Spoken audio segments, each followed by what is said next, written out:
ल साथीहरू, हर्क साम्पाङले होइन पुरानो पार्टीको बारेमा एक शब्द बोल्यो आजसम्म।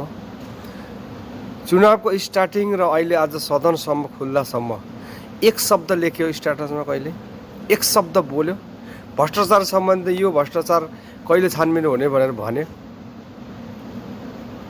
पुरानासँग हर्क साम्पाङलाई पुरानासँग कुनै रिसिपी छैन, पुरानासँग कुनै मतलब छैन, चाहे खाओस् चाहे देश चाहिँ बेचोस् चाहे जतिसुकै भ्रष्टाचार गरोस्।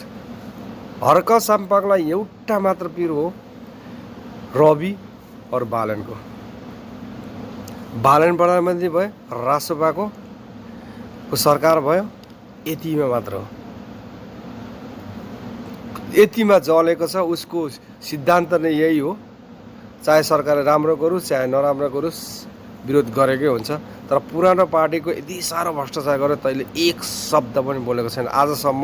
न सदनमा मुख खोलेको छ, न स्ट्याटसमा मुख खोलेको छ, न त कतै इन्टरभ्यूमा बोलेको छ। तपाईँ आफै भन्नुहोस् त, हर्क साम्पाङ को?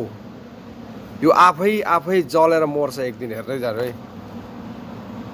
मान्छे अहङ्कार आफै जल्छ क्या।